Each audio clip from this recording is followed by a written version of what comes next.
Subcommittee on Economic Development, Public Buildings, and Emergency Management will come to order.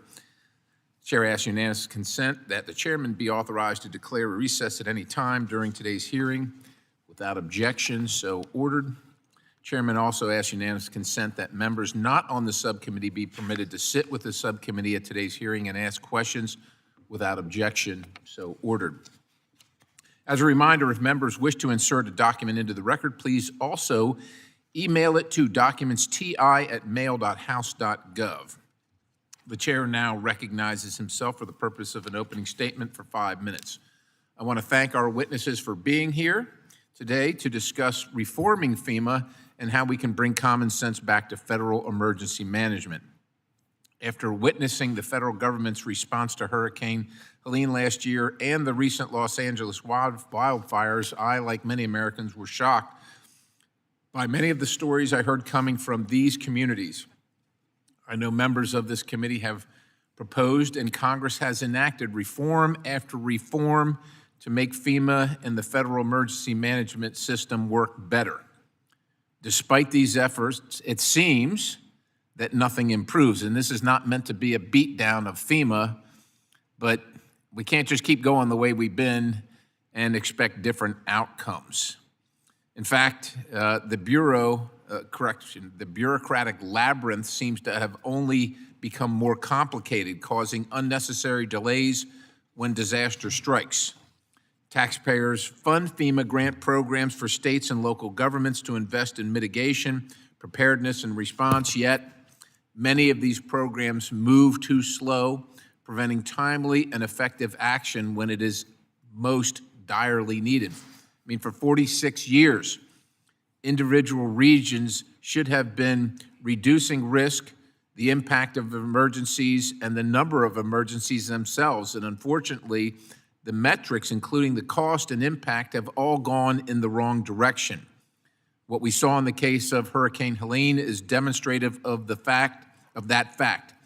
FEMA was ill-prepared to support the response and recovery in the mountains of North Carolina.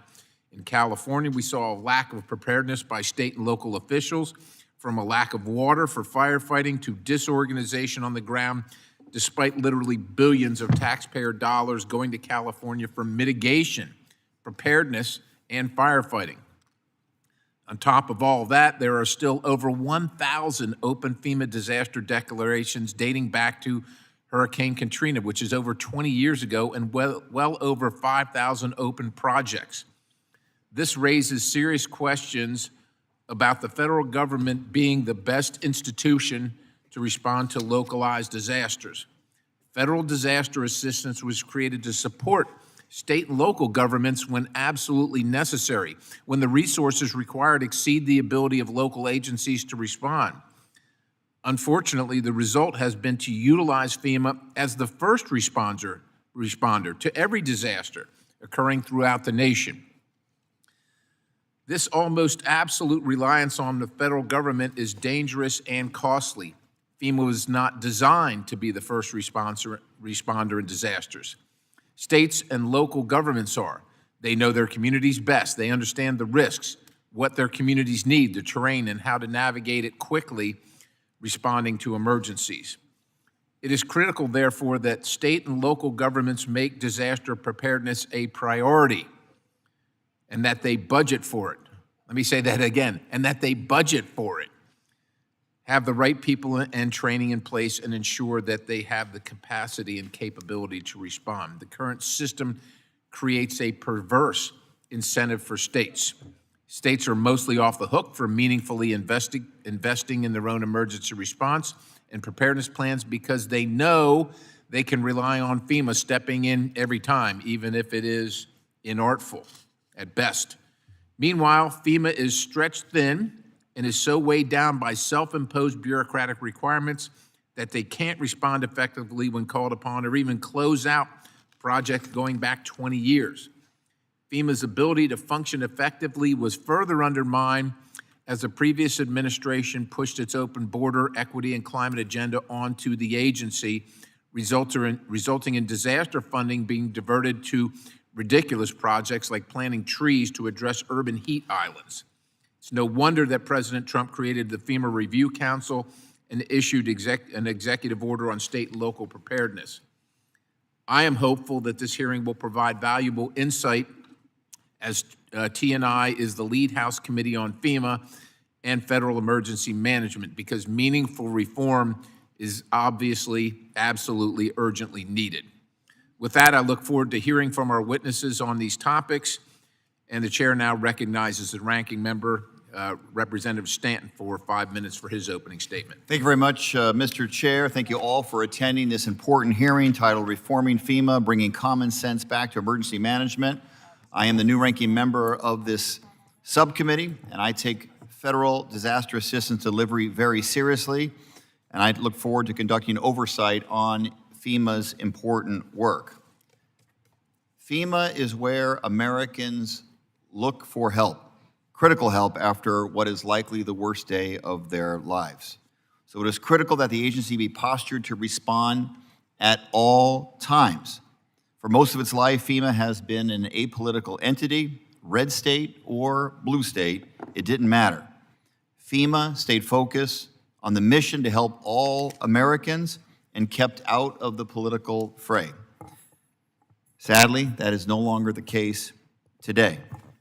Following the recent catastrophic disasters in California and South Carolina, President Trump has focused more on spreading misinformation than helping Americans in need.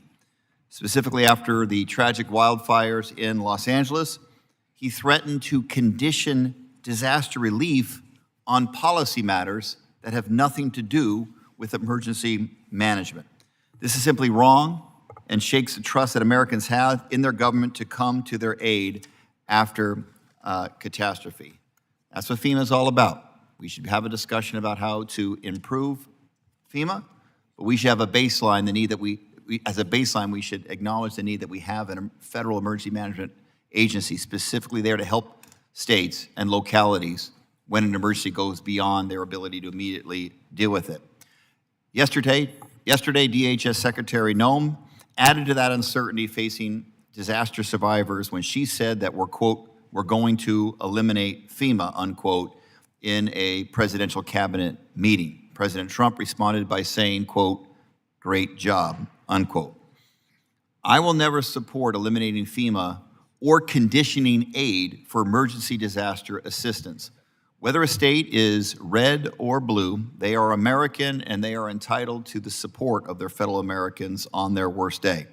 So I condemn calls to condition emergency disaster assistance in the strongest possible terms and urge elected leaders to never make such comments again.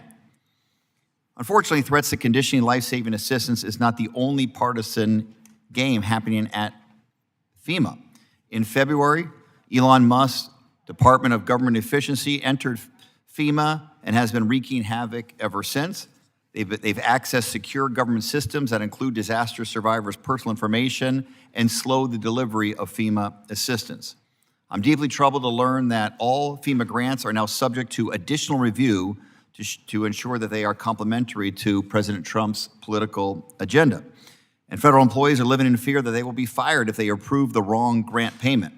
Federal employees should not be concerned about approving grant disbursements approved by this body, Congress, in a bipartisan way. In fact, it is a law that FEMA disperse payments that are mandated by Congress. Plain and simple, I will not stand by quietly if we see illegal action related to the disbursement of FEMA grants. The agency cannot violate the Impoundment Control Act. I'm deeply concerned that the influence of DOJ at FEMA, which contains no emergency management experts at DOJ, and that they're going to steer the agency in the direction of another Katrina. Prior to Hurricane Katrina, FEMA was overhauled and tucked into the Department of Homeland Security without proper consultation from professional emergency managers. FEMA was weakened by being subsumed into DHS without proper consultation with emergency management professionals. The result was unnecessary catastrophic loss of life, the worst in modern disaster history. We cannot afford to repeat the mistakes of the past. That said, reforming FEMA thoughtfully does not mean we should avoid change altogether. In Arizona, we know that FEMA can do better. Last summer, extreme heat caused temperatures in my district and that were nearly unlivable. We lost over 600 of our fellow citizens to extreme heat and extreme heat islands. We experienced unending 100-degree temperatures for over a month in the past. A break from the heat could be enjoyed during the night, but that is a luxury we no longer have. The heat in our state literally caused roads to crack, cars to melt, and hundreds of lives lost. However, FEMA was not to be found in Arizona because the agency has not yet adapted to emergency disasters like extreme heat. Heat is a silent killer. It advances quietly and lingers. The longer it lingers, the more devastating the impact. So we must reform FEMA to address extreme heat. I look forward to working with the agency to ensure that they have the resources and authority they need to respond to disasters all across the country. So I look forward to this important hearing from my colleagues. Mr. Chairman, I yield back. Chair thanks the gentleman. Chair now recognizes the ranking member of the full committee, Mr. Representative Larson, for 5 minutes. Thank you, Subcommittee Chair Perry and Subcommittee Ranking Member Stanton, for convening today's hearing. Emergency management in the U.S. today stands at a crossroads. As the nation grapples with devastation caused by Hurricanes Helene and Milton, the wildfires in L.A., and other disasters across the country, FEMA's role has come under intense scrutiny. The combined damage and economic losses from Hurricane Helene and the L.A. wildfires alone exceed $200 billion. Successfully managing recovery efforts for such catastrophic events will require robust congressional oversight, supplemental funding, and presidential leadership. Instead of uniting the nation, though, to rebuild what has been lost, the administration has unfortunately exploited and politicized these disasters. The president has spread misinformation in the wake of these tragedies, threatened to condition disaster aid, and doubled down on his suggestion to eliminate FEMA altogether. Just yesterday, Secretary Noem said, quote, "We are going to eliminate FEMA," end quote, during a cabinet meeting. No, we are not. These actions are harmful to disaster survivors and the women and men who work at FEMA and have dedicated their lives to helping fellow Americans respond to and recover from disasters. FEMA's mission is clear: to assist people before, during, and after disasters. States turn to FEMA when they have exceeded their capacity to respond to a disaster. As Pete Gaynor, FEMA administrator during President Trump's first term, aptly stated, emergency management is locally executed, state managed, and federally supported. FEMA provides a critical backstop when all other options and resources are exhausted. Eliminating FEMA would not make communities safer, would not reduce insurance premiums, would not improve outcomes for disaster survivors. Instead, it would shift the burden of disaster response and accountability from the federal government to state and local governments. Now, Democrats have long championed improvements to the delivery of disaster assistance. It isn't new to us that FEMA needs to be reformed. And last year, many bipartisan FEMA-related bills were discussed in this committee, and we attempted to pass them out of the House. Representative Titus's Disaster Survivor Fairness Act to reform FEMA's individual assistance program. Representative Stanton's Wildfire Response Improvement Act to make FEMA's programs better equipped to address impacts of wildfires. And Representative Negus's Disaster Management Costs Modernization Act to build state and local emergency management capacity. Democrats remain committed to pursuing bipartisan FEMA reforms, and getting reform right, however, requires careful consideration and input from emergency management professionals. For example, the President has suggested that disaster assistance could be fixed by simply providing block grants for recovery to impacted states. FEMA already offers a block grant option through the Public Assistance Alternative Procedures Program authorized by Section 428 of the Stafford Act. However, states rarely use this authority due to the perceived risks involved. The Department of Housing and Urban Development's long-term disaster recovery block grant program has faced challenges in delivering outcomes and similarly has been the subject of bipartisan scrutiny. If we want these reforms to federal emergency management to succeed, the reforms must be informed by the challenges faced by existing programs and built on recent progress. For instance, in 2019, Congress authorized the creation of a pre-disaster mitigation grant program known as BRIC to enhance community resilience against disasters while reducing recovery costs for individuals as well as state and local governments. This was passed as part of the Disaster Recovery Reform Act, and I want to thank the Trump 1.0 administration for advocating for this and for the President for signing that bill. So any reforms to FEMA should focus on expanding the agency's capability to support resilience projects and not diminishing them. So I look forward to discussing possible solutions to improve FEMA and outcomes for disaster survivors with the panel of qualified experts that we have before us today. I want to thank you all for being here and look forward to your testimony. Yield back. Chair, thanks to the gentlemen. I'd like to welcome our witnesses and thank them for being there, especially the ones who've traveled great distance today. Briefly, I'd like to take a moment to explain the lighting system to our witnesses who may not have been here recently or maybe ever. There are 3 lights in front of you. Green means go, yellow means you're running out of time, and red means to conclude your remarks. Chair asks unanimous consent that the witnesses' full statements be included in the record without objection, so ordered. Chair also asks unanimous consent that the record of today's hearing remain open until such time as our witnesses have provided answers to any questions that may be submitted to them in writing without objection, so ordered. Chair also asks unanimous consent that the record remain open for 15 days for any additional comments and information submitted by members or witnesses to be included in the record of today's hearing without objection, so ordered. As your written testimony has been made part of the record, the subcommittee asks that you limit your oral remarks to 5 minutes. With that, Mr. Curry, you're recognized for 5 minutes for your testimony, sir. Thank you, Chairman Perry, Ranking Member Stanton, and other members of the subcommittee. It's an honor to be here today to talk about GAO's work on FEMA. I think the hearing and the discussions around reform are a great opportunity to address many long-standing challenges that we and many others have identified for years and years. We have looked at federal response and recoveries for years, going from Guam to Puerto Rico and everywhere in between. And what we have seen is an increasingly complicated, fragmented, inflexible, and lengthy process that seems to get harder and harder by the year. FEMA and the rest of the federal government have spent over $500 billion in the last 10 years on disaster aid. There are currently over 30 federal agencies that are involved in disaster assistance, and many of these programs, which pay for rebuilding the same types of infrastructure, have overlapping or duplicative requirements. Just as an example, the Department of Transportation, FEMA, HUD programs can all be used to build similar infrastructure, but they may require completely different paperwork, different environmental reviews, have different rules, and most difficultly, are on different timelines, which makes it virtually impossible to synchronize those programs for recovery. This is a major reason why recovery takes up to 20 years, as you said, Mr. Chairman. 2 years ago, we actually issued a report outlining this systemic problem and came up with a number of options that Congress could take to reform the system. These were ranged from simple options to better streamlining current programs, registration websites, things like that, all the way to more significant changes like complete reorganizations and overhauls of disaster agencies themselves.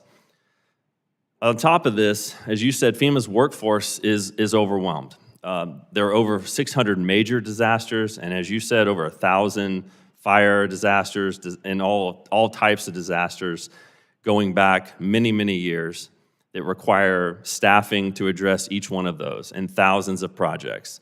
Last we looked at it, FEMA was 35% short of its staffing needs based on the expectations on the agency, and there is now a never-ending disaster season. The workforce structure was created at a time when large disasters were very rare, and it needs to be reformed. And it's not just about the numbers, but the whole structure needs to be reformed to be more responsive. Also, I want to talk about individual survivors. We have to shift to programs that are not government-centric, but are survivor-centric. And when I say that, I mean they have to be geared towards helping a person get the assistance they need at the worst time of their life. A big problem at FEMA are antiquated technology and financial management systems.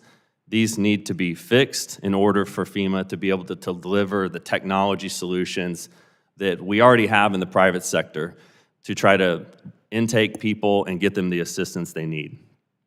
Last thing I'd like to talk about are just a few cautions to consider for this committee as you look to reform the system and for the administration. First is the National Response Framework. I think we have to be really careful not to break what's not broken. We have to not forget Hurricane Katrina and what we fixed after that. The National Response Framework provides steady funding and coordination mechanisms that all levels of government understand at this point, and I think the structure works well. We also have to remember the capacity differences across the country. Some states and counties and cities have the resources and the capacity to manage disasters. Many others we see just don't. And that's not going to change anytime soon. These are always going to need state and federal support to provide the response that we need to help those citizens. And then last, it's not just about FEMA. If we look to reform FEMA but don't fix the whole disaster response and recovery system, it's not going to fix the problem. And I think that's very important to consider as we move forward. So I look forward to your questions and the discussion. Chair thanks the gentleman for his testimony. The chair now recognizes Mr. Guthrie for 5 minutes. Thank you, Chairman Perry, Ranking Member Stanton, also Ranking Member Larson, and other distinguished members of the committee for the invitation to testify today. I'm Kevin Guthrie. I'm the Executive Director of the Florida Division of Emergency Management. Throughout my tenure, I've led the division through numerous major events, including hurricanes such as Ian, Michael, Dorian, Isaias, as well as wildfires, floods, tornadoes, and the Surfside building collapse. I've also assisted in national immigration efforts like Operation Vigilant Century in Florida and Operation Lone Star in Texas. In my 30-plus years of experience at the local and state level, I've responded to over 50 major incidents. Under Governor Ron DeSantis' leadership, FDM has become a model for the future of emergency management. This is due to our professionals' dedication and the lessons learned from our experience in a disaster-prone state. Florida looks forward to working with you and President Trump's administration to improve the Federal Emergency Management Agency. We've learned the importance of effective coordination across all levels of government. FDM allows the philosophy that emergencies are federally supported, state-managed, and locally executed. We emphasize collaboration with local governments, supporting their response efforts instead of dictating them. This approach has allowed us to build on local best practices and continuously improve Florida's emergency management capabilities. This collaborative model is enhanced by the critical support that the federal government provides. FDM operates year-round, requiring funding even for non-disaster periods. While federal grants help maintain our capabilities, we need to focus federal support on expanding state and local capacities. States must have flexibility to build their systems without relying on federal funding during a non-crisis period. One way to solidify this approach is through federal block grants for emergency management. Block grants will allow states to quickly allocate funding for response and recovery operations, reducing bureaucratic delays and staffing needs at the federal level. As we look to future improvements, one key area, as mentioned, is the integration of modern technology into our response systems. Florida has led the way and has modernized emergency management by digitizing workflows and improving data input processes. This has improved our efficiency, reduced delays, and expedited payment processing, cutting the time it takes to process invoices from 61 days during Hurricane Ian to just 16 days in recent hurricane season. Our use of technology has also reduced administrative costs and helped streamline disaster response. Data sharing among federal, state, and local agencies is essential to improving response times. Leveraging advanced analytics, machine learning, has empowered decision makers in Florida to act faster and be more accurate than ever before. Another critical component of Florida's success has been our ability to collaborate with our other states through the Emergency Management Assistance Compact, known as EMAC.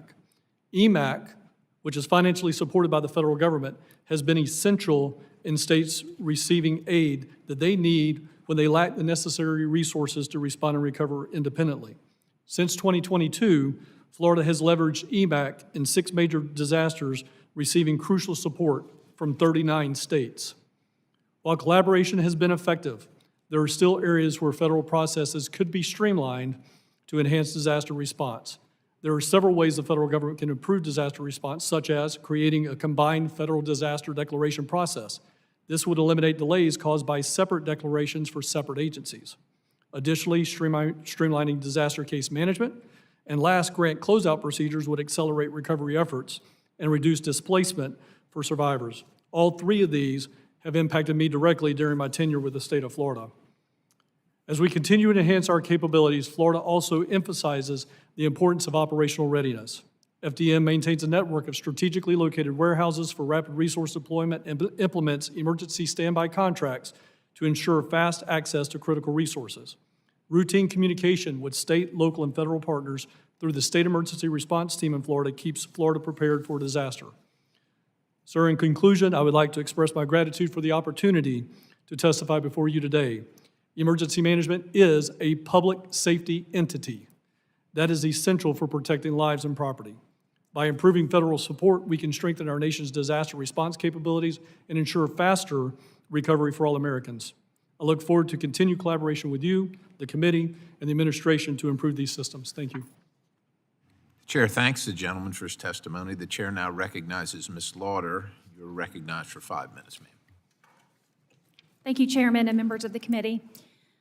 9 days. For 9 days, my county's emergency responders and I bore witness to the aftermath of the most devastating natural disaster to hit our community in over 100 years. We witnessed a family's terror when their little boy was injured in a landslide, taking their home off its foundation. We witnessed a very pregnant mother desperately trying to dry out her empty trailer with dehumidifiers so that she would have somewhere to bring her baby home to, all of her possessions in a dumpster nearby. We witnessed the elderly man in his home, too overwhelmed to start the process, with mold creeping up the walls around him within days of the flood.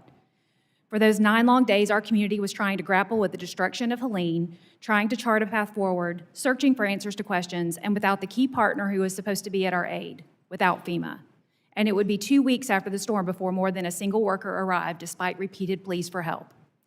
Locally, we knew housing was going to be one of the greatest challenges. Immediate needs post-storm are the basic necessities we all understand: clean water, food, and shelter. FEMA temporary shelter assistance is ill-fitted to meet the needs of rural America. Our citizens who qualified for TSA found hotel choices to be in Greenville, South Carolina, or Charlotte, North Carolina, both 2 hours outside of our county, leaving untenable options to stay in damaged homes, bunk with family and friends, or leave their job, school, and community behind for an unknown time. Appalachians don't leave our home, our land, or the fabric of our community, so the TSA vouchers may as well have been monopoly money. Even after FEMA's arrival, the negative impact of delay in FEMA response was compounded by ongoing communication challenges, changing FEMA staff assignments, and contradicting information and directions that stalled progress for my community. In the written testimony, you will even see where our sheriff and I were repeatedly given opposite updates on door-to-door response by FEMA representatives that could have resulted in conflicting public messages, except for the fact that in my community, the sheriff and I work side by side in emergency response, communicating regularly. At 21 days and with tireless advocacy, we were granted a meeting with FEMA housing mission leaders. We received an overview of the housing options coming along with identifying some obstacles that we would face. For instance, we were able to explain the inadequacy of HUD's fair market rent methodology in our rural community and how that would hamstring any possibility of rentals being an option if the FMR was used to establish allowable rents. We were heard, and a request was elevated immediately to approve an increase in the allowable FEMA rate. Even with the increase, rental assistance could not meet the needs of those whose homes were destroyed, and more options would be needed. Ultimately, we found that housing process requirements under FEMA are too rigid to apply effectively in our mountainous community. For those who could leverage the assistance options, progress was only made after establishing weekly FEMA and state EM calls with us locally to cut through miscommunications and establish accountable discussions. At times, our county would face contradictions from different FEMA silos, as you will also find documented in the written testimony. While putting our county resources to task trying to support the FEMA mission, we would also feel the sting of the deep conflict and contradiction of FEMA being both disaster response and regulator of local floodplain management programs. Threats of losing NFIP status and future disaster funding in our community made it harder to assist families in repairing their homes to meet immediate human needs post-disaster, while at the same time, other FEMA workers were working with us to support housing among limited solutions. Contradicting guidance and unclear processes were also frustrating to vulnerable survivors, and lack of answers led to deteriorating public trust and faith in FEMA, but not because the people deployed were not genuine and service-oriented people. It was because the workers themselves were stuck in a system designed to prioritize process and policy over common sense and responsiveness. We saw these workers hamstrung to help us with the lack of training across functions and a system difficult to navigate even for them. While there were genuine attempts to be responsive to the local needs, like approving private roads and bridges for assistance in Western North Carolina, the decisions on requirements attached were made in bubbles far away from our community that did not engage local leadership, meaning that guidance is still fraught with concerns about the ability to meet the requirements that will be imposed. Transylvania County lost homes, infrastructure, and possessions, but somehow we did not lose lives to lean. What I can't imagine is how our sister counties who lost whole towns are navigating these processes when the recovery is far more complex and the sting of loss so much deeper. Communities facing recovery need assistance, with our counties representing the frontline response needing realistic solutions and meaningful engagement before a disaster. The stated mission of a responsive FEMA can be achieved, but only when the local voice is not just heard, but is also involved in the solution building so that practical, boots-on-the-ground insight can be engaged up front. Only then can we effectively and efficiently support our survivors. My community, all of our communities, our people across the country, and the FEMA workers themselves deserve better. Together, we must do better. Thank you for the opportunity to share about my community's experience. Chair thanks the gentlelady for her testimony. The chair now recognizes Mr. Garcia for 5 minutes. Chairman Perry, Ranking Member Stanton, and distinguished members of the subcommittee. Thank you for having me today. My name is Adrian Garcia, and I am a county commissioner in Harris County, Texas, and I'm here on behalf of the National Association of Counties, where I serve as the co-chair of the Intergovernmental Disaster Reform Task Force. Among the many responsibilities entrusted to counties, we are on the front lines of disaster mitigation, response, and recovery. Nearly 900 counties each year receive at least one presidential disaster declaration. This results in major economic losses, serious effects on communities, and immense pressures on local resources. Following a disaster, local elected officials and emergency managers are the first on the scene and play a key role in recovery and rebuilding efforts so our residents can return to their lives as quickly as possible. As major owners and operators of public infrastructure, counties are uniquely positioned to mitigate the impacts of disasters. America's 3,069 counties, parishes, and boroughs own 44% of public roads, 38% of the national bridge inventory, over 900 hospitals, and directly support a third of the nation's airports. I'm here today to underscore the county role in strengthening our nation against disasters and to discuss how we can best work together to meet the challenges of today and the demands of the future. First, FEMA is crucial for communities before, during, and after disasters. That said, inefficiencies in the agency do demand urgent reform.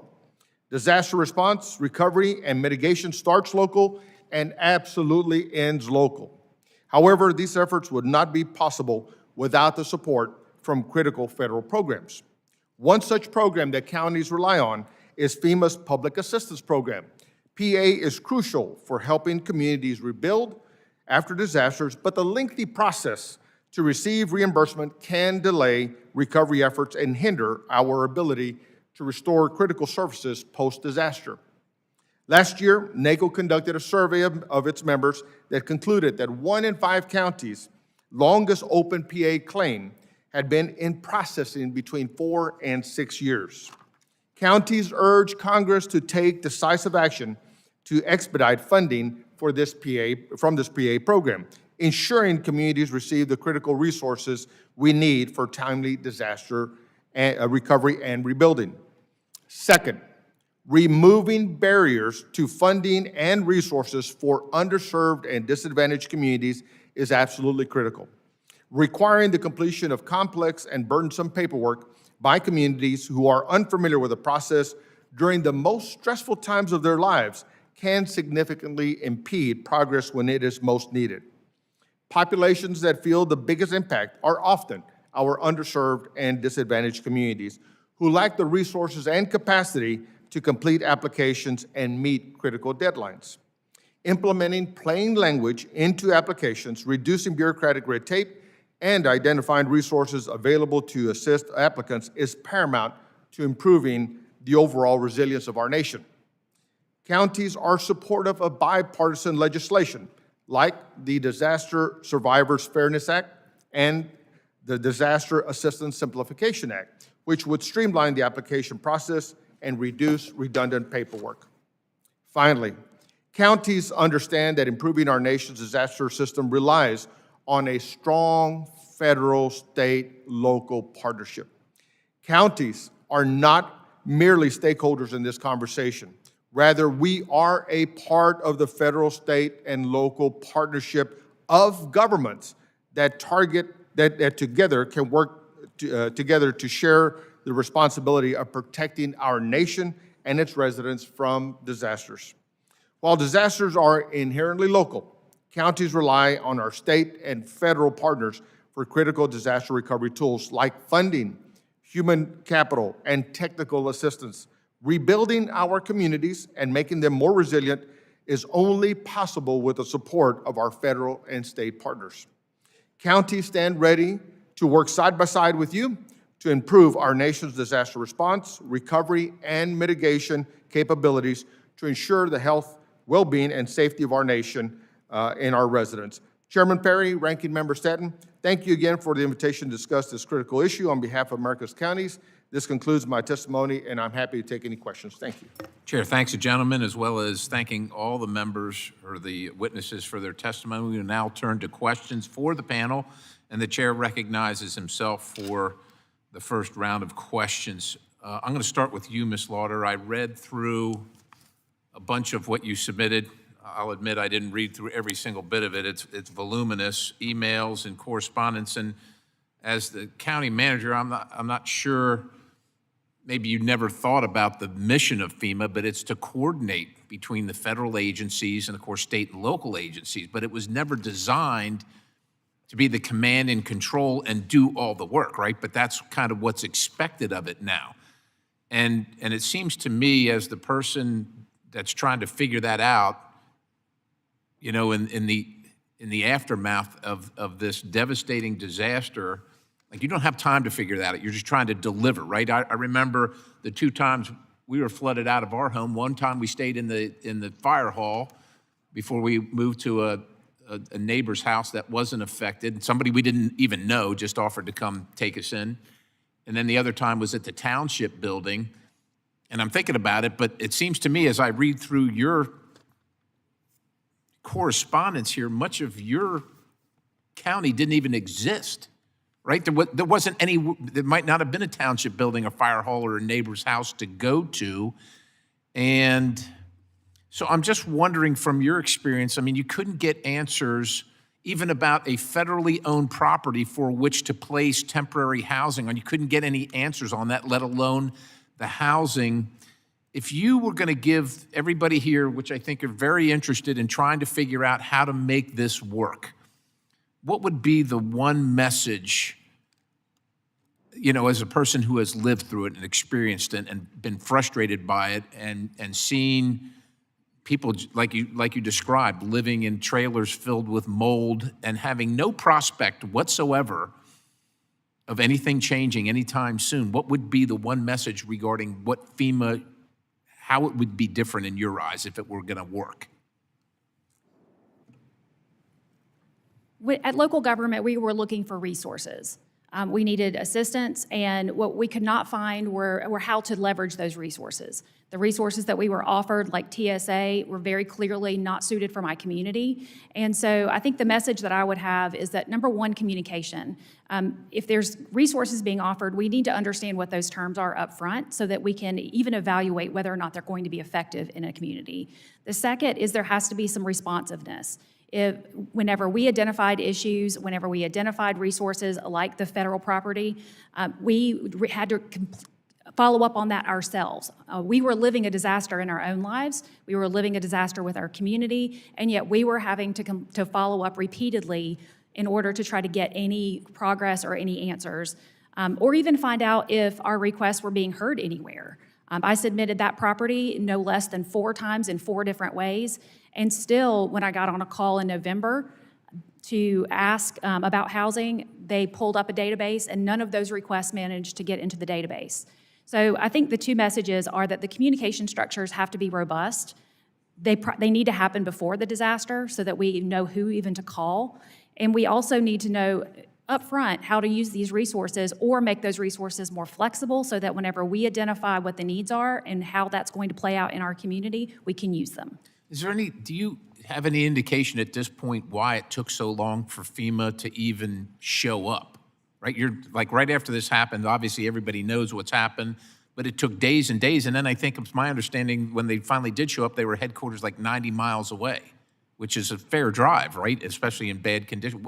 Do you have any indication now what took them so long? I have never been given a reason. I can hypothesize. I think the fact that we are on the edge of the disaster was part of it. It's hard to get through the mountains. You don't get places very easily. The only other thing I can imagine is that our numbers, like for a TSA, did not look like they were high, which could indicate on a data front point that we didn't need help, but they weren't high because it wasn't an applicable solution for Transylvania County.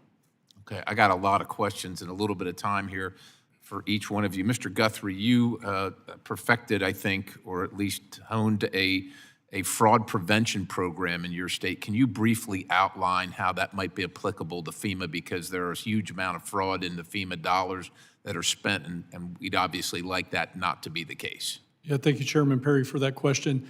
In Florida, we knew that there was the propensity to have fraud, waste, and abuse. And what we did, starting about 2 years ago, is we built a program that we want to get good structured data into our system. That helps us get good structured data, and it allows us to utilize large language modeling, machine learning, and to a certain point, some generative AI to predict when we may have a duplicate payment or the payment doesn't actually check the box for the contract. In other words, a vendor has charged us more than what they should have. So again, it focuses from a standpoint of getting the good structured data into the system, and then we use machine learning on the backside to do that. And we're detecting, just in the recent months, we had 3 situations for about $600,000 that we flagged for potential fraud, waste, or abuse, and then we put eyes on that to then investigate it and correct the anomalies that were in the invoices, and it was just that. It was an anomaly in the invoices where we were charged a different rate when we should have been charged a lower rate, but it did end up saving taxpayer dollars just in the last 3 months, $600,000. I appreciate the response. I'm way over my time, so I'll yield, recognize the gentleman from Arizona, Ranking Member Stanton. Thank you very much, Mr. Chair. My first question is for Mr. Guthrie, Florida's Executive Director for Emergency Management. Florida is arguably one of the states most capable of responding to disasters on its own, but you do rely on federal assistance from FEMA and the Emergency Management Assistance Compact, EMAC system when responding to catastrophic events. At yesterday's cabinet hearing, Secretary Noem did indicate her desire to eliminate FEMA. The president indicated support for that plan to eliminate FEMA. From your perspective, how would post-disaster outcomes for Floridians be impacted if FEMA were eliminated? Thank you for the question. At the end of the day, we need federal support. I go back to what you mentioned in your opening statement, sir. Federal support, state-managed, locally executed. We need to focus on the state-managed part. That has been a part of that phrase for since Brock Long was a FEMA administrator. But we haven't focused on the state-managed piece. We keep going back to the federal government. We need to focus more on that state-managed piece and actually make sure that we're managing disasters at the state level.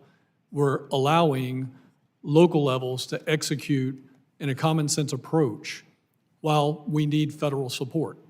Now, if that looks like a FEMA of the future, which I think all emergency managers nationwide would agree, FEMA needs to be reformed. That's a task that takes, obviously, presidential and congressional action to eliminate FEMA. So we want to work with the federal government, we want to work with the president, we want to work with the legislature on what that looks like in the future. But to the point, we do need federal support. Florida can probably handle 95 to 97% of what we do on a day-to-day basis, but for example, in Hurricane Helene and Milton, we needed 1 million gallons of fuel. We went to FEMA, who went to Department of Defense and the Defense Logistics Agency to meet that need. So again, even a highly capable capacity state like Florida from time to time needs federal support. Appreciate it. Mr. Curry, the federal law is very clear about the qualification requirements for the FEMA administrator. The president has named Cameron Hamilton the senior official performing the duties of administrator. In your opinion, does he possess the qualifications that are legally required to run the agency? Well, we've actually been asked to look at this and the legality, him serving in that role under the Federal Vacancies Reform Act, which GAO has a role in that. And so we'll do that and have that result pretty quickly. But I will say that the Post-Katrina Emergency Management Reform Act is pretty clear about the requirements for FEMA administrator. It requires two things. One is the person to have significant emergency management experience, and the other thing is at least 5 years of executive experience. So that's what the law says. But I want to be very clear that the ideal state is have a Senate-confirmed administrator. The Senate confirmation process is the process for vetting a candidate's experience and their ability to do that job effectively. We saw in Katrina just how horrifically wrong can go if you have someone who's the head of FEMA who doesn't have experience in emergency management. It is critical. So we want to get that done as soon as possible. Ms. Curry, in your role at the GAO, you understand the risks of overhauling federal programs without proper consideration. FEMA underwent significant reorganization without proper input from emergency managers before Hurricane Katrina, and that did contribute to those tragic outcomes. What should this administration and this Congress consider to ensure that we don't cripple FEMA's life-saving responsibilities when attempting to reform this critical agency? Thank you, sir. Yeah, like I said in my opening statement, we can't break what's not broken, and the only people that can tell you that are our first-line emergency managers and responders. There are things that work well in the current system. The problem is you don't hear good news often. There are things that work. We want to keep those. We want to fix the things that don't work. The other thing I'll say is we have to fix the root causes. If we just move agencies, rename programs, but don't fix the root causes, none of this is going to change. We appreciate it. I wanted to go next to our local elected official, Mr. Garcia. Can you also explain how disaster response in your county would be impacted without access to federal resources or support after a disaster? Ranking Member, without access to federal resources or funding, our county's disaster response would absolutely be severely compromised. Local governments simply don't have the financial capacity or staffing to manage large-scale recovery efforts, meaning vital services like debris removal, infrastructure repairs, emergency sheltering would be delayed or inaccessible. Federal support is essential for ensuring a coordinated and effective response, allowing us to restore public safety and meet the needs of our residents as quickly as possible. Thank you very much. Mr. Chair, I yield back. Thank you. The gentleman yields back, and I recognized the gentleman from Mississippi, Mr. Easel, for 5 minutes for questions. That's Easel, and I appreciate that. Thank you very much, Mr. Chairman, and thank you all for being here today. Mississippi is no stranger to storms, most notably, as we've talked about, Katrina, where we lost the lives of over 1,300 people and $125 billion in damage. In 2005, Congress enacted the Post-Katrina Emergency Management Reform Act, which reestablished FEMA as a distinct entity within DHS. As we approach the 20-year anniversary of Hurricane Katrina, I'm still waiting for FEMA to respond to claims in my district associated with this devastating storm. It's unacceptable and a perfect example of how the federal government has let our people down. I'm proud to have co-led and passed several bills that seek to improve FEMA, bills like H.R. 2254, the Don't Penalize Victims Act, H.R. 152, the Federal Disaster Assistance Coordination Act, and H.R. 153, the Post-Disaster Assistance Online Accountability Act. I was thrilled when President Trump recently announced the creation of FEMA Review Council to evaluate FEMA bureaucracy and disaster response. FEMA has spent $30 billion in disaster aid each of the past 3 years, yet many disaster survivors and taxpayers still lack the resources they need. I've been working closely with FEMA to address outstanding issues in my district, and I look forward to seeing how we can improve the process for future disasters because we know they're going to happen. Before I get too far, I want to enter a document from St. Charles Parish, Louisiana, reflecting some of the reforms that we've discussed for the agency. I want to ask Mr. Curry. Without objection, so ordered. Thank you. Mr. Curry, the GAO has done a great job, has done great reports on the problems with Risk Rating 2.0, each community across the nation has invested many resources to manage its membership in the NFIP. The primary issue with Risk Rating 2.0 is a lack of transparency regarding the algorithm.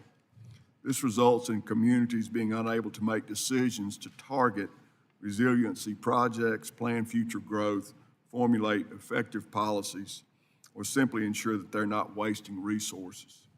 Its impact today is felt more than ever. With the rising cost of housing, this policy hides the actual cost of home ownership.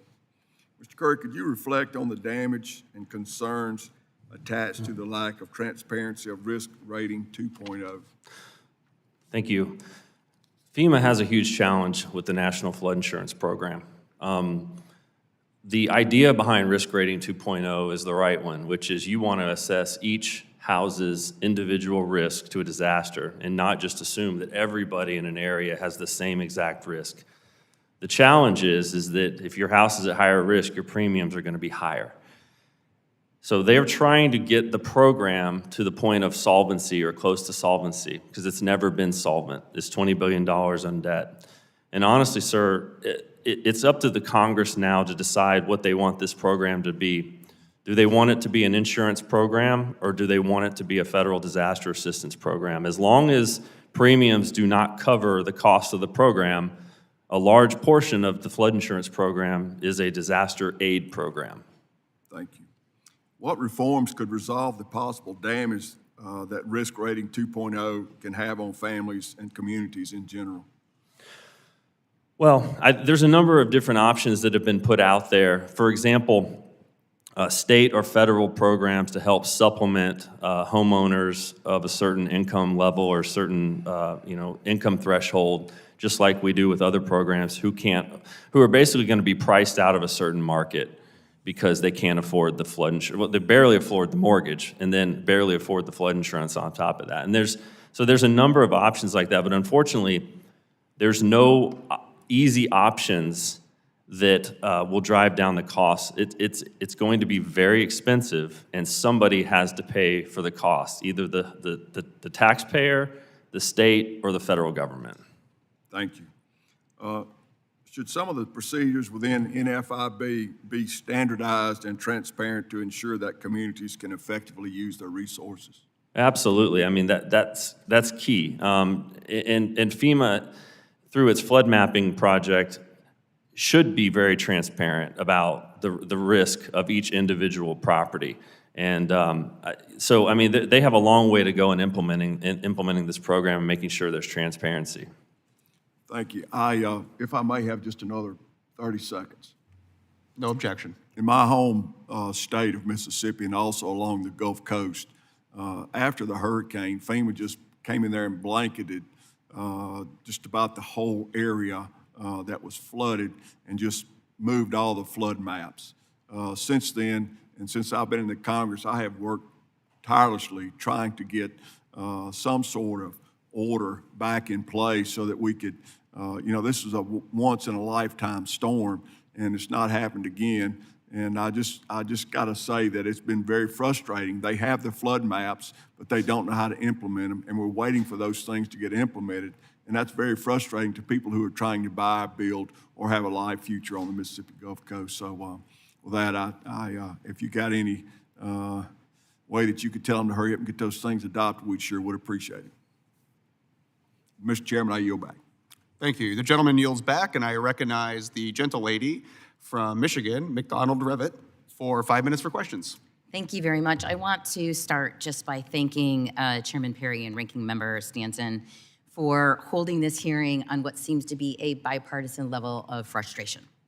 I represent a community in Michigan, Midland, Michigan, that 5 years ago saw multiple dams fail after heavy rainfall. In fact, I personally ran one of the evacuation centers. It caused massive flooding and water levels reaching as high as 35 feet above normal levels.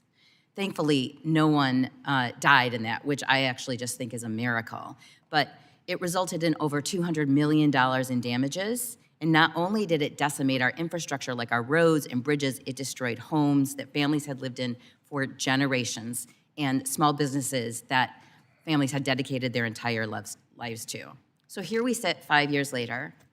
Ms. Lauder, I hear your story, and it just resonated so deeply with me. It is a continuous struggle, a continuing struggle in order to resolve the pieces that FEMA came in to help. But what we see over and over again, like multiple federal programs, is that the intent of FEMA and the amazing people who work there is dying under a cumbersome bureaucracy that is so frustrating, particularly for local people who don't have the experience of dealing with big federal bureaucracies and are just at the point of giving up. Our local communities are owed hundreds of thousands of dollars, which is nothing in a federal budget, but everything in a local budget.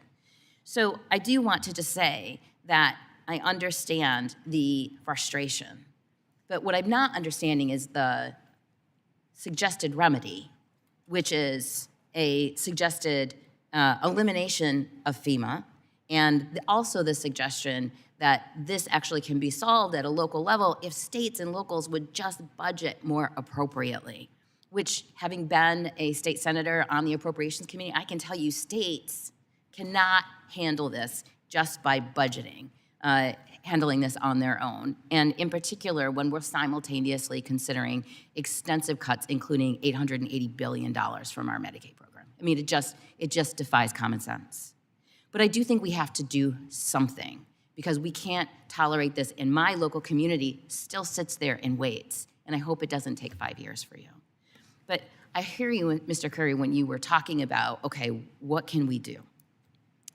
We know that block granting is also a very difficult solution, because most federal block grants, again, as a state appropriator, come with burdens, like incredibly complex and burdensome regulations. But you said, let's address the root causes. Everything isn't broken. But I didn't hear you say what those root causes are, and I would love to hear that. Sure. Let me take the grant issue. And so a lot has been talked about recently about switching FEMA to a block grant. I'm not so much just concerned with the name of the grant. A block grant just means theoretically that you provide all the funding up front and the state manages it, instead of the federal government holding the money and doling it out slowly, which is what the FEMA process is. The root cause is that the process is too complicated and there's too many rules and overlapping requirements and inconsistency for the years that go on with recovery. Turnover and staffing plays into this too, and different cultural changes at FEMA. So the problem is that you have an infrastructure project that could take 10 to 15 years to rebuild, and all throughout there's cost changes, and you have to go back and forth to the federal government. It's very, very confusing. I think what we're trying to do is we want to come up with something where the federal government still provides the support that the states will never be able to come up with, like you said. But it does so in a way that they provide it to the state where there's flexibility, but there's still the appropriate oversight and controls, and that's the balance you're trying to strike. With block granting, you give up some of the control at the federal level and the oversight, but you give the states more flexibility. I'm but sorry if you to don't interrupt design you, the but I'm aware block, of my time. Yeah. I just want to say, in your experience, and I know this is a bit of an unfair question, but have you ever seen a federal to state block grant that did not come with its own set of rules and overlapping requirements? It does, but we have to build it better in this case. So, for example, with the community development block grant, disaster recovery, one of the challenges with that is that you try to build the whole program up front and then turn it over to the states, and that takes too long. So the money doesn't get there quick enough.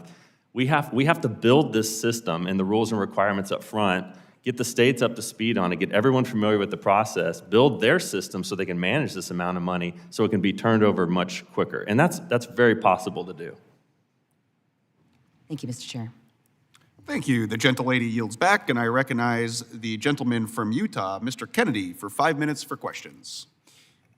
Thank you, Mr. Chairman and Ranking Member Stanton. And today's hearing is more than just about FEMA reform. It's about shifting the center of gravity away from bloated federal bureaucracy and toward capable states that are closest to the people that they serve. In Utah, we know how to do more with less.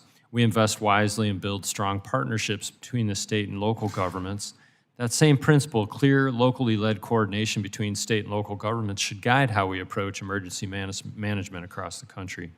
Whether it's wildfires in California, hurricanes in the southeast, or earthquakes and flooding risks in Utah, we must ensure the federal government is a reliable partner, not a bureaucratic bottleneck. FEMA should be empowering states and counties, not burying them under red tape. When agencies grow too large and too distant from the people they serve, they lose the ability to act with urgency, efficiency, or local understanding.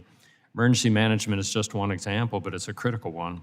I support President Trump's executive order establishing the FEMA Review Council. We need that top-to-bottom review, and I look forward to working with the committee to play a leading role in it.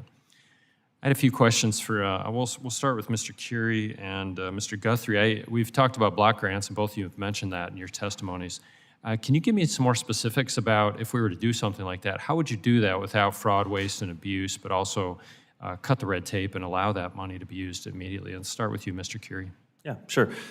Well, I think there's a misconception that with a block grant that there's no oversight, that you appropriate the money, Congress appropriates the money, and they write a check to the state and it's done. That's not how it works. There is most block grants, the state and the federal government work together to develop very specific rules and requirements and controls and audit processes.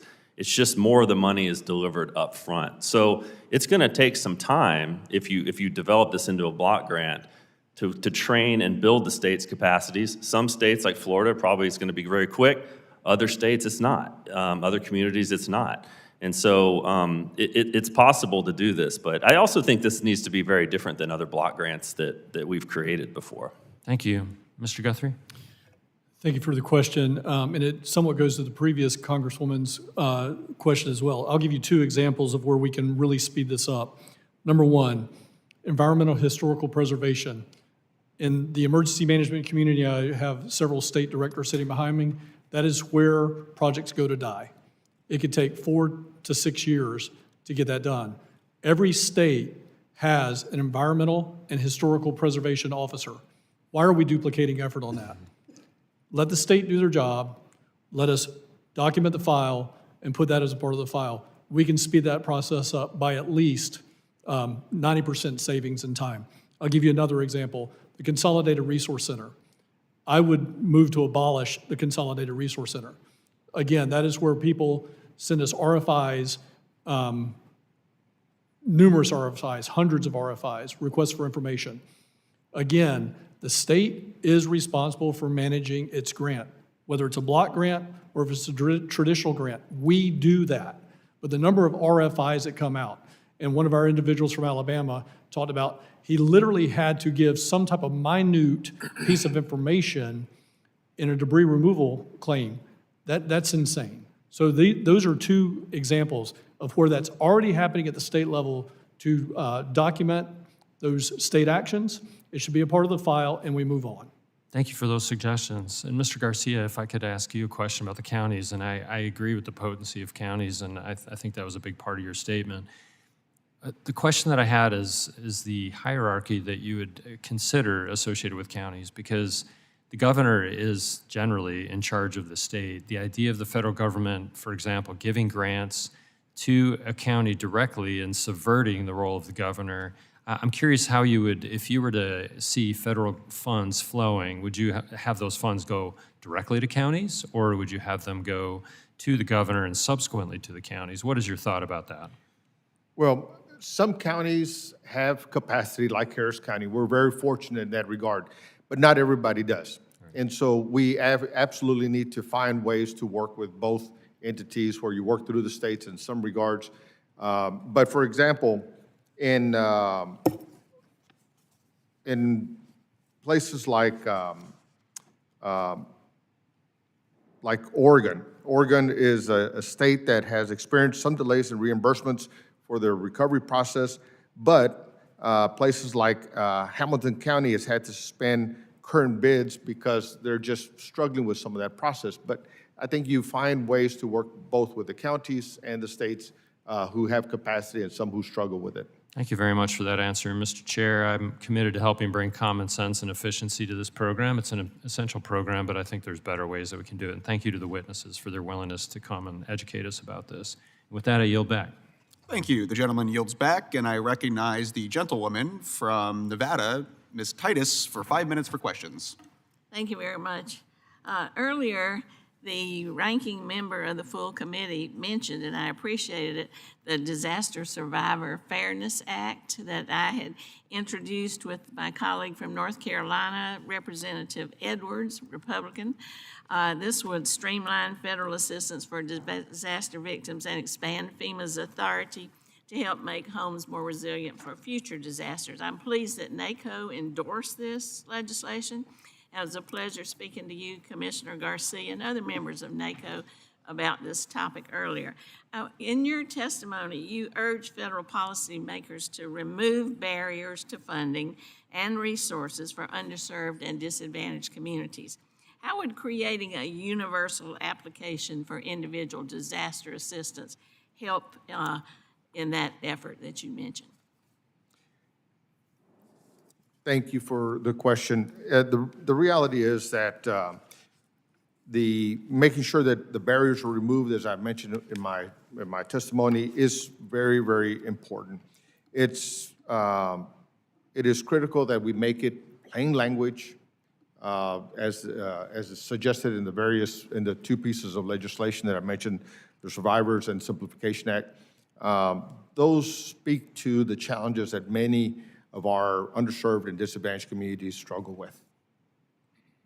Okay, well, thank you for that. I appreciate the support. I was looking for a little more detail of how it'll be helpful, but that's good enough. I represent Las Vegas, and we don't have a lot of hurricanes in Las Vegas, except, you know, we could probably make one if we decided that would be a tourist attraction. But anyway, one of the weather hazards that we do have is extreme heat. And this past year, we had the hottest day ever in Las Vegas, 120 degrees. And statistics from the National Weather Service show that heat kills more people than hurricanes, floods, and tornadoes combined in any given year. There were over 520 heat-related fatalities in Clark County last year alone. So I have an Extreme Weather and Heat Response Modernization Act so FEMA can more aggressively include extreme temperatures, especially heat, in its disaster planning and have the resources to deal with it. I wonder if all four of you would take a minute just to talk about how extreme heat is impacting the communities you serve and how this would be helpful. Maybe we start, Mr. Curry. Sure. Yeah, I'm familiar with the statistic you mentioned too, that they do heat kills more people than all the other disasters combined. The challenge right now for FEMA is the whole system relies on quantifying damage to figure out if they provide help. And heat is a very difficult thing to quantify in their current system. I agree with you that there's no better thing to quantify in terms of an impact than loss of life.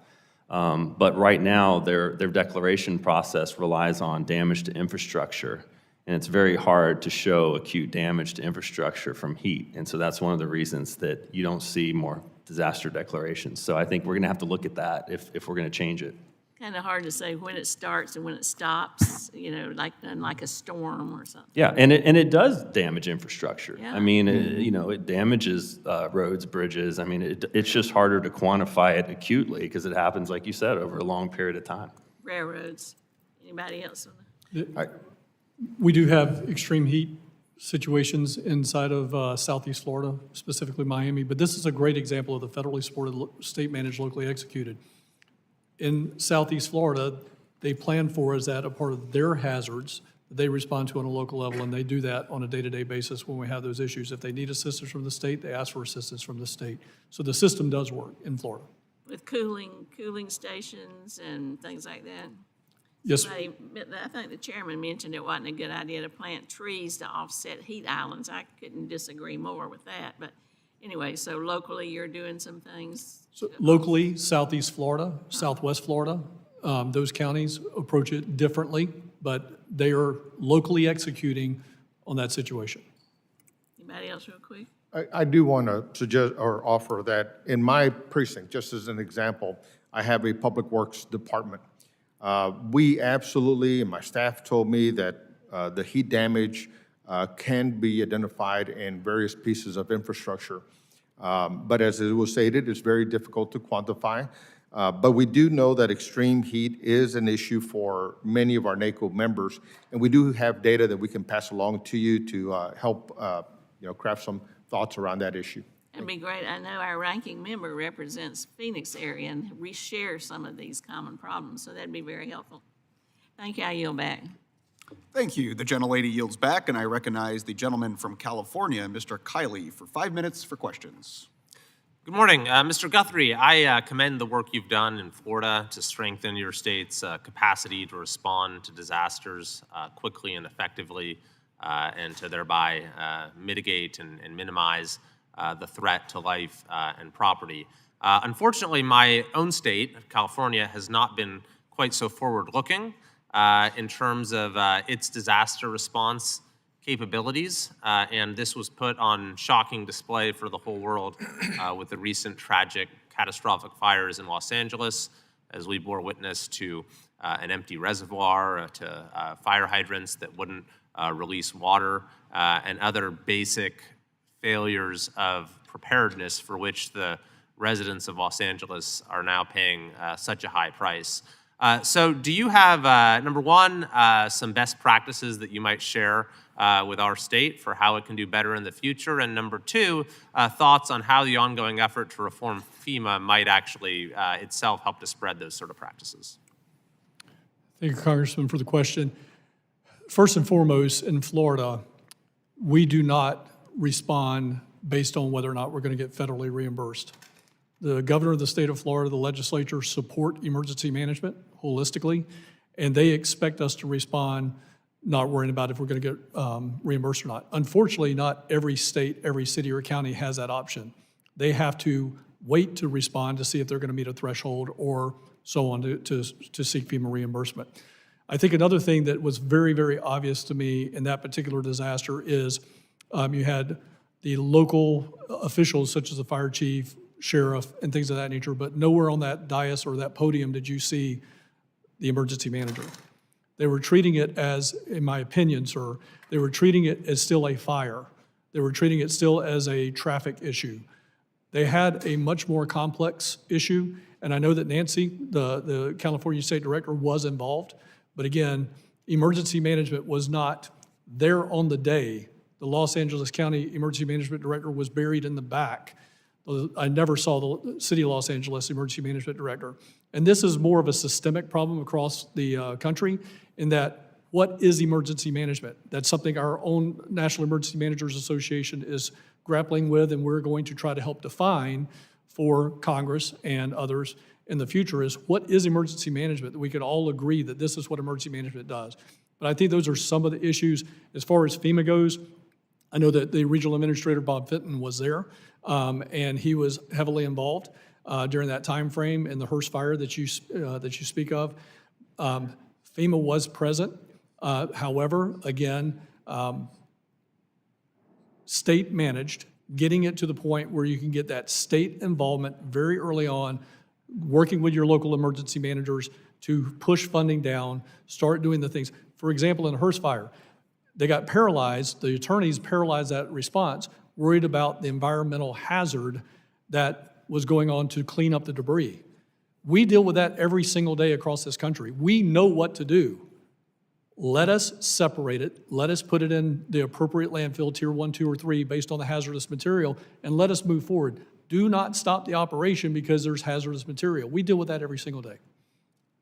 Thank you. Yeah, that's a great insight. And I should mention the individuals you mentioned, Mr. Fenton, Ms. Ward, have worked well with my office. It's clearly a systemic issue here that we need to reform. Mr. Curry, a question I had for you is that the grants, some of the grants that FEMA makes available for sort of pre-disaster efforts, like the BRIC grants, the PDM grants, they don't allow for pre-disaster water infrastructure for fire suppression to be an eligible use. So, fire hydrants, upgrading lines, tanks, that would actually sort of be critical in some cases for immediate response. And this is important for several communities I represent that are at high fire risk, such as the Tahoe Basin. So, and in fact, the Calder Fire, which is 2021, one of the factors that was cited for why it didn't ultimately engulf communities in South Tahoe was that there was the availability of water infrastructure for fire suppression. So why is it that that's not an eligible use, and is that something you think we ought to change? Yeah, what I've found over the years is that a lot of times when people say it's not eligible under FEMA, it's just because it was not approved. There's not a law or a requirement that says they can't do it. All these mitigation programs rely on the state or the local government to provide a justification or a benefit cost analysis to FEMA, and then FEMA decides based on all the other project requests it's getting if it meets their threshold. And then in that case, they didn't. It's not that it's not allowed, it's just that, and this is a very common problem with these mitigation issues. These are very complicated projects, and FEMA oftentimes, the paperwork required to get the approvals is just extremely difficult. And if you're a large county or a large state with the capacity to do that, then you might have the resources to put that together. If you're a smaller county or a tribe or something like that, you don't have the resources to put a good justification together, so you don't get the funding. I know we're a little over time here, but just to clarify, are you saying that for PDM and BRIC grants that is an eligible use? It's just a matter of where the threshold is set, or is, is there I'll go back and law needed? I'll go back and check on the requirement. I'm just saying that what I've found is a lot of times when it's deemed ineligible or it's not approved, it's because FEMA, it doesn't meet some sort of cost-benefit threshold as opposed to that specific kind of project not being able to be approved. It's just they haven't demonstrated that the benefits are going to exceed the cost. Okay, thank you. I yield back. Thank you. The gentleman yields back, and I recognize the gentlewoman from California, Ms. Friedman, for 5 minutes for questions. Thank you very much, and I want to thank the witnesses for their testimony being here. You know, I have to say that it's hard as a Los Angeles Congress member sometimes to hear Los Angeles at the time when it's reeling from disasters and when victims are still living in hotels, somehow seeming to be blamed for their own disaster. I really appreciate Mr. Guthrie's response to Mr. Kiley's question about what California could do better, because it is important that we do evaluate our response to disaster, do audits to make sure that we improve. And so your very good suggestions about disaster management are something that I'm very interested in, and I appreciate your saying them. I do feel that I have to respond a bit about the idea that somehow these fires were caused because of not having pressure in hydrants or reservoirs being empty. Yes, a reservoir was down for repair, and we should always look at what our timetables are. And fire hydrants were not designed to put out 1,000 fires in a residential neighborhood simultaneously. There's not a fire system in this country that would be able to function adequately under those kinds of conditions. But due to what's happening with climate change and changing conditions, we are going to have to look at our infrastructure and make investments to counter conditions that this country has never seen. I grew up in Florida. And my entire childhood, I believe there were 2 hurricanes, my whole childhood. And now we see multiple hurricanes every single year. So we have extreme weather events happening around this country, and we've got to make investments in our infrastructure and our emergency response to counter that. And we can't pretend that it's not because of climate change as well. And so efforts that we can make in this body to slow that change down are also going to help save lives. So I've been working on fire issues for many, many years in the California legislature. California has invested hundreds of millions of dollars over the past several years, year after year, to beef up our response, to add more resources for fighting fires, for fire resiliency. And we saw those resources deployed in these fires with hundreds and hundreds of firefighters on the line, more air response than we've ever seen in this nation's history. We're really hurricane winds, driving embers, at a time of year that normally is wet, and with record dryness instead. And we're gonna unfortunately have to keep putting those resources on the ground. Now, I've introduced my first 2 bills around supporting wildfire victims with the Don't Penalize Victims Act, which would ensure that charitable donations are not used to unfairly penalize victims of natural disasters. I appreciate the members of this committee to making that a bipartisan bill. We also have introduced the Stop Disaster Price Gouging Act to stop price gouging around this country after natural disasters. I also believe in holding FEMA accountable. We have had a lot of concerns in Los Angeles around air quality, soil and water pollution because of these disasters, and I would love to see FEMA doing more monitoring on a regular basis so that the people in Los Angeles know whether or not they need to take precautions if they send their kids to school in Pasadena, or if their water has been contaminated, or whether or not they can plant things in their garden if they're worried that their soils become contaminated. We haven't seen FEMA take that seriously, and I would like to see that happen. I do have a quick question about disaster aid, and we've heard a little talk about that. But, unfortunately, this administration has said that they want to hold Californians accountable, and that they, I think, want to punish the people of California, and not for anything about their response, but just because this administration doesn't like their policies around things like voting rights or around our commitment to diversity. So I have a simple yes or no question. For Ms. Lauder, when Hurricane Helene hit North Carolina last year, did President Biden condition disaster aid against major policy changes in that state?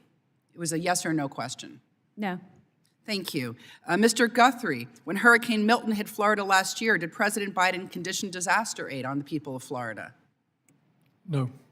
Thank you. I appreciate that, and I would hope that this administration does not play games with people's lives. Lastly, I want to ask about staffing. FEMA's been on the ground in Los Angeles helping people, and they're very grateful that there are FEMA officials there. I'm very worried about the mass layoffs that we are seeing to public employees, and I've had people in Los Angeles say, when I show up to that office, there are going to be enough people there to help me. I want to know whether you think workplace cuts are going to make it easier or harder for people after disaster to get a live person on the phone or someone to sit in front of them and help them out with whatever issue they have. I'll start with Mr. Garcia, I think. Absolutely, workforce depletions do bring challenges. Local communities and NACO County members need, in many regards, that human capital that brings that technical assistance, that helps to get the funding necessary to help those communities recover and rebuild. So we do need the people behind all the other federal guidelines and framework. Thank you. Mr. Curry, would you like to respond? It's not going to help. That's my easy answer. FEMA will always marshal the resources towards response and the disasters that have just happened. What the cuts do is it affects the disasters that happened 6 months ago, a year ago, 6 years ago. So it's a cumulative effect because of how many disasters they're dealing with. Thank you, and I yield back. Thank you. The gentlelady yields back, and I recognize myself for 5 minutes for questions. Some of my professional background lends a voice to this topic. In my previous life, I worked in the heavy highway construction, and my family company partnered with states and local communities on all efforts like rebuilding Interstate I-95 after the tragic collapse. We also worked in Fort Myers after Hurricane Ian, rebuilding power distribution systems, where I saw firsthand the devastation and how locally executed, state-managed, and federally supported programs could be exceptionally beneficial. I've also seen how bureaucratic red tape can impede disaster reliefs. During COVID, FEMA offered grants to hospitals to address challenges like finding adequate PPE and medical supplies, as well as address workforce shortages. Even though the public health emergency ended nearly 2 years ago, Pennsylvania hospitals are still waiting on $690 million in grant applications. In September of 2023, Lackawanna and Luzerne counties in my district experienced historic flooding. Our state emergency agency estimated the damage to be $25 million, including the loss of lives. In April of 2024, FEMA denied the state's request for major disaster declaration. As GAO points out, there are more than 30 federal entities involved in disaster recovery. This was a clear sign to Pennsylvania that we can't always count on the support of FEMA for disaster relief. Which brings me to my questions on how states can best prepare for deliver relief before, during, and after disasters. So my first question for Mr. Guthrie. In your written testimony, you discussed Florida's Department of Emergency Management implementing emergency standby contracts as part of your proactive disaster management strategy. How can states replicate this practice to have dedicated vendors on standby ready to deploy for various types of natural disasters that states can experience? Thank you for the question, sir.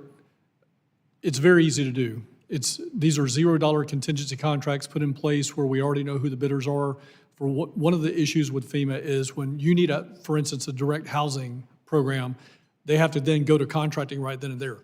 we know we're going to need direct housing all over this country. We should have that already done so that that speeds that process up by months. We've done that in Florida. I'll make available, as I've already told my partners from other states, I'll make all of our contracts available as a starting point to take the scope of work, copy and paste it, put it into their terms and conditions, and fast forward that methodology for any state, any city, or any county that wants to do that, sir. So not all disasters can be predicted. What are some best practices Florida uses to have flexibility with these contracts to ensure adequate response from vendors while protecting taxpayer money? So I have some of the best attorneys in the world. They always get to a yes. And what they allow us to do is they advise me of risk where we may be getting outside the four corners of a document, or they'll get me to a yes where I can stay within the four corners of the document so that I don't have to do another emergency procurement to get into the four corners of the document. And for those that are attorneys, understand what I'm saying there. But that is one way, having a good attorney that knows their job, which is to advise the principal on risk versus reward. Sometimes we have to take the risk, and knowing the consequences of that ahead of time, it's always good to have a good attorney for that. Mr. Guthrie, Ms. Lauter, and Mr. Garcia, when communities suffer from disasters, it can also be an opportunity to build back stronger, more resilient infrastructure. But oftentimes we see 21st century communities being rebuilt with 20th century infrastructure. How have your respective states and counties engaged in long-term planning to ensure rebuilt infrastructure is more resilient, more secure, and incorporates the latest in digital technologies and digital infrastructure? Mr. Garcia, Honorable Garcia. Thank you. In Harris County, we're absolutely putting the federal resources that we've been fortunate to receive into resilient initiatives. For example, in Harris County, we received $51 million to help with the buyout program to take people out of flood-prone areas. And we're doing a whole lot more to make sure that resilience is at the top of our work process. We're interested in any way that we can improve for the future. I think one of the things that has to be taken into account, though, is that whenever we receive grants or we receive support from federal or state agencies, if there are restrictions around that make it harder for us to make decisions and make those investments, then it becomes counterproductive. Sir, we've done a comprehensive reform on this. We have come out with Florida legislation that preempts cities and counties from doing bureaucratic things when it comes to permitting. That's one thing that we've done. We've worked with the Florida Alliance for Safe Homes and the National Build Strong Coalition for ensuring we have good building codes. We have the best building code in the United States, and strong building codes do work. You can see that all up and down our coastline. Those are just a couple of examples that we have done where we have been able to do this much faster. Thank you for the testimony and your time, and I yield back. And I recognize the gentleman from California, Mr. Garamendi, for 5 minutes for questions. Thank you very much, Mr. Chairman, and thank you for the issues that you're raising. I'd like to just pick up on what Ms. Friedman was referring to earlier and make sure that we fully understand where we are with requirements in order to receive FEMA assistance.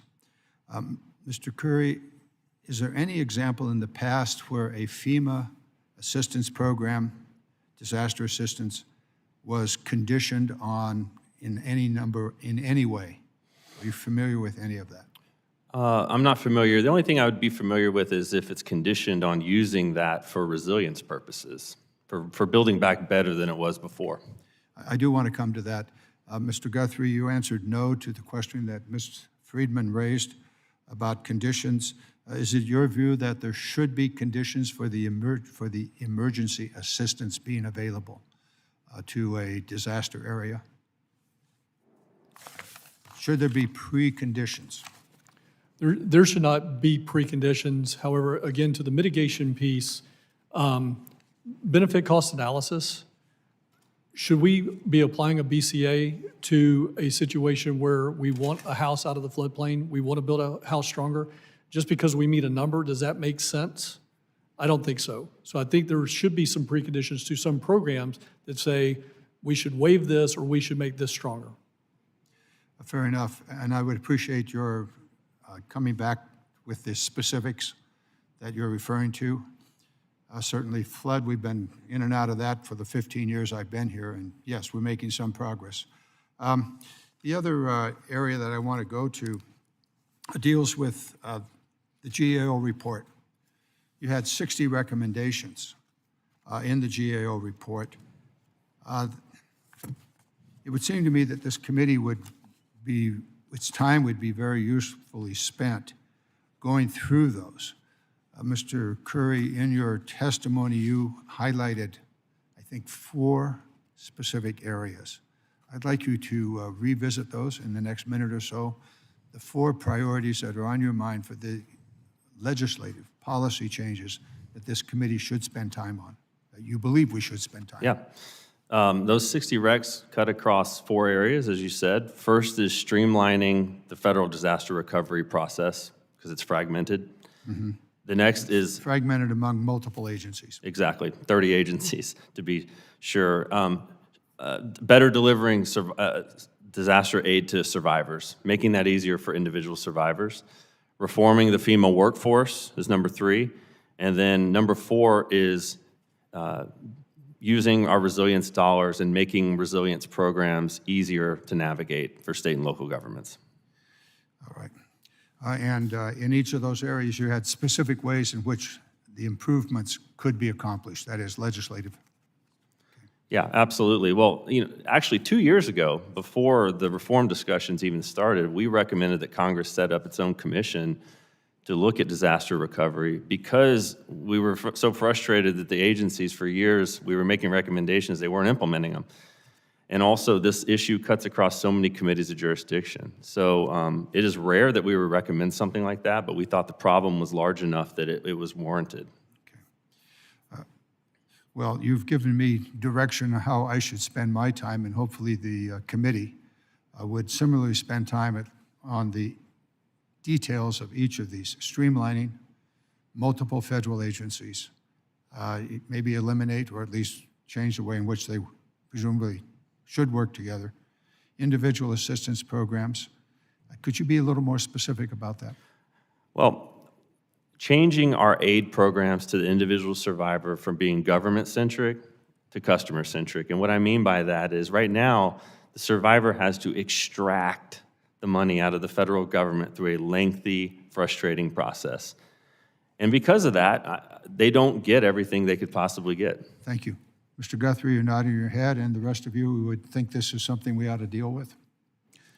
Yes, sir. I mean, the mere fact that a homeowner may have to wait 4, 5, or 6 years to get back to where they need to be, what we want, all of us want, is that homeowner back on their property in their home. I'm almost out of time. For the 4 of you, if you could present to the committee and certainly to me and my colleagues the specific kinds of reform that you think are most necessary on the individual assistance. On the workforce, we've already talked about the current reductions in workforce, and there's been a discussion on that.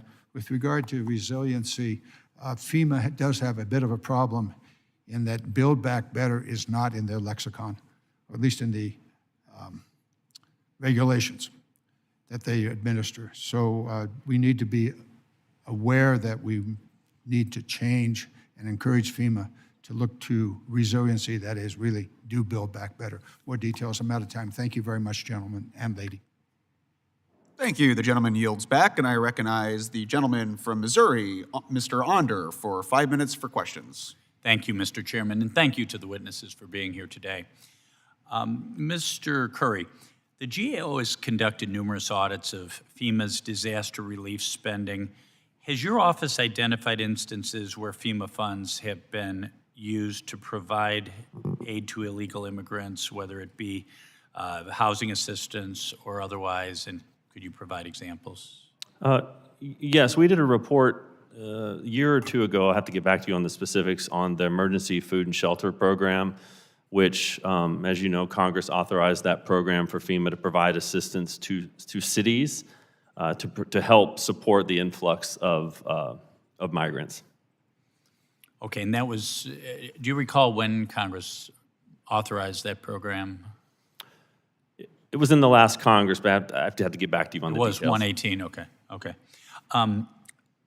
You know, given FEMA's mission to assist American citizens and legal residents, are there oversight mechanisms currently in place to ensure that funds are used appropriately for disaster recovery as opposed to being diverted to other uses?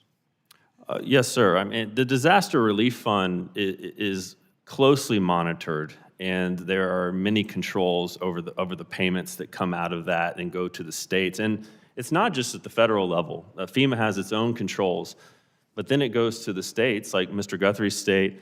They have their own controls before it goes down to the local level too. So it's a very highly overseen pot of money. Thank you.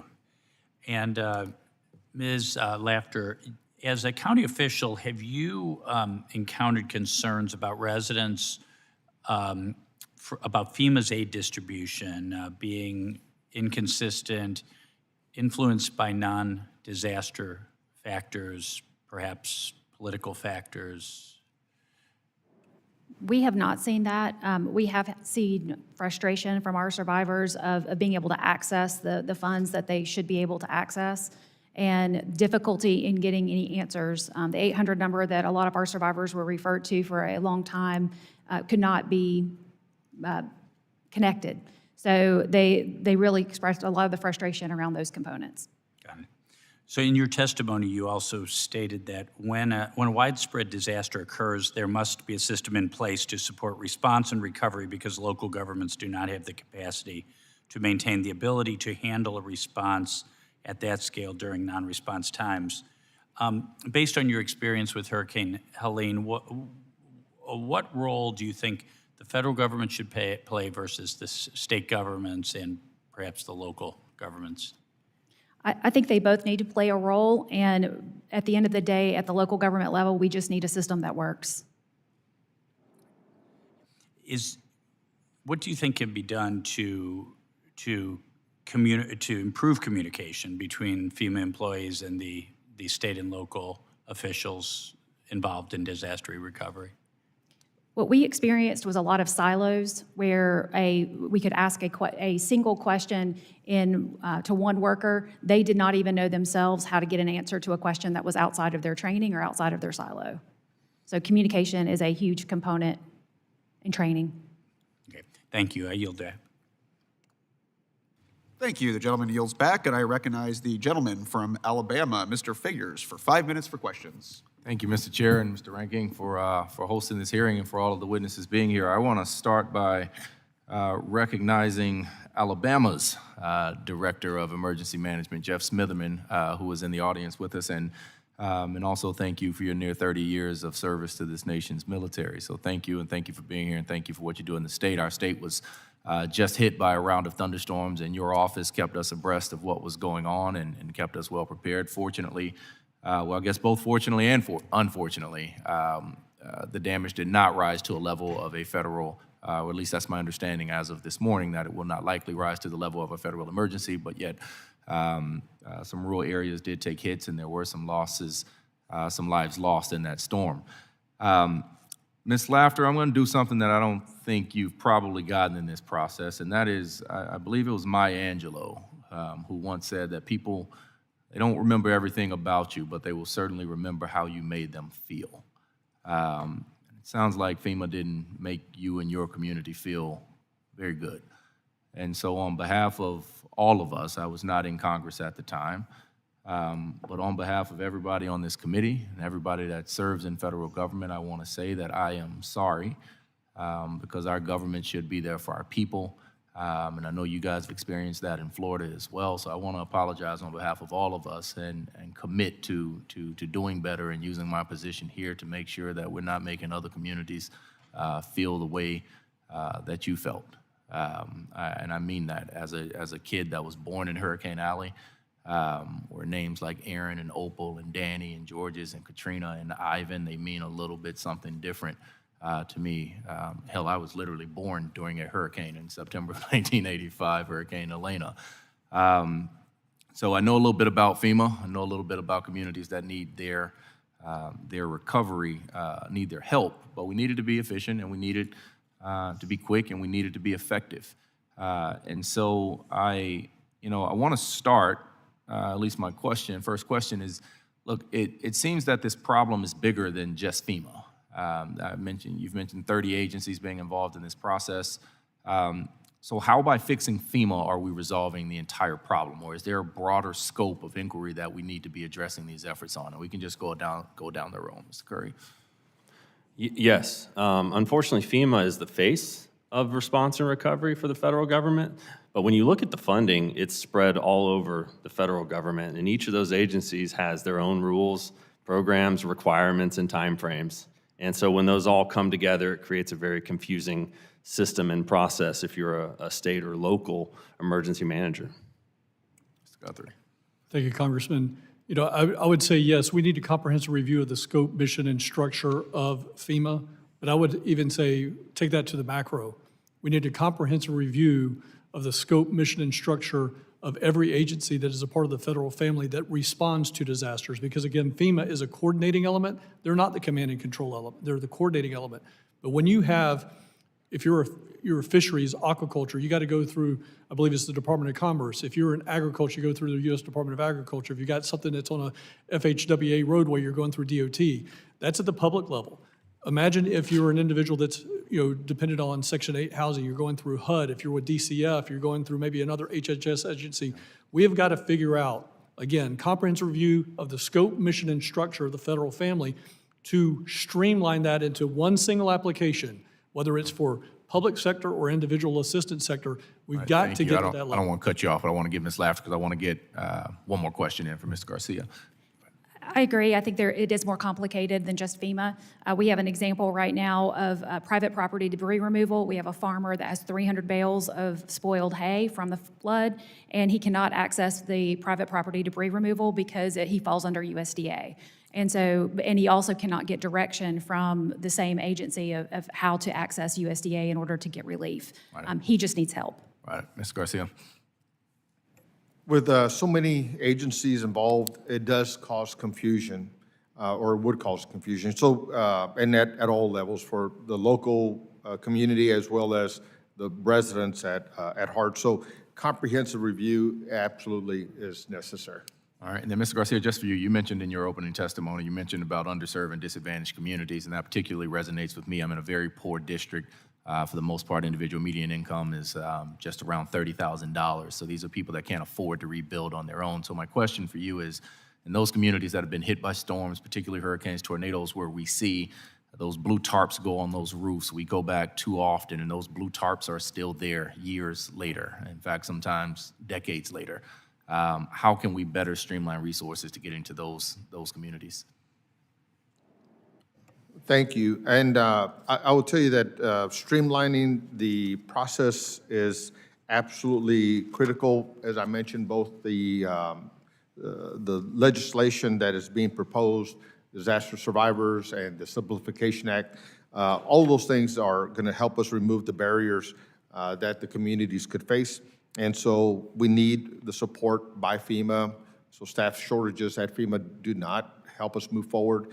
All of this is important for us to address. So, simplification, plain language, universal portals, those things are absolutely helpful to get the resources where they're needed.